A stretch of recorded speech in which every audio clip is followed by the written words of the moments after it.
మాదాపూర్ తమ్మిడికుంట చెరువును ఆక్రమించారంటూ ఎన్ కన్వెన్షన్ను తెల్లవారుజామున నేలమట్టం చేసిన హైడ్రా సాయంత్రానికి పోచారం వెంకటాపూర్ నాదం చెరువు సమీపంలోని బీఆర్ఎస్ ఎమ్మెల్యే పల్లా రాజేశ్వరరెడ్డికి చెందిన అనురాగ్ యూనివర్సిటీ నిర్మాణాలు కూల్చివేతకు ప్లాన్ చేసింది. నీటిపారుదల శాఖ ఫిర్యాదు మేరకు పల్లాపై పోచారంలో కేసు కూడా నమోదైంది.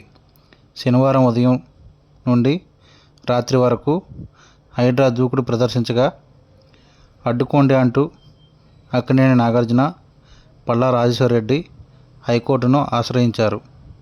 నాగార్జున పిటిషన్పై స్టేటస్ కో ఇచ్చిన కోర్టు పల్లా రాజేశ్వరరెడ్డి పిటిషన్పై ఇరువైపులా చట్ట ప్రకారం నడుచుకోవాలని ఆదేశించింది. సినీ నటుడు అక్కినేని నాగార్జునకు చెందిన ఫంక్షన్ హాల్ను కూల్చేసినటువంటి హైడ్రా ఫిర్యాదు చేసినటువంటి జనం కోసం సంస్థ మంత్రి కోమటిరెడ్డి వెంకటరెడ్డి కూల్చివేత కోసం పక్కా ప్రణాళికతో వచ్చిన అధికారులు ఉదయం నుండి భారీ బందోబస్తు, అటువైపు స్థానికులు మీడియాను అనుమతించుకున్న భారీ బందోబస్తుతో 7 భారీ యంత్రాలతో 4 గంటల్లోనే కట్టడం నేలమట్టం అయింది. చెరువు చుట్టూ ఉన్న ఇతర నిర్మాణాలు కూడా తొలగించడం జరిగింది. అయితే కోర్టును ఆశ్రయించినటువంటి నాగార్జున మరియు పల్లా రాజేశ్వరరెడ్డిలు కూల్చివేతపై స్టేటస్ కో తదుపరి ఆదేశాలు వచ్చే వరకు ఎలాంటి చర్యలు చేపట్టవద్దని హైకోర్టు ఆదేశించింది.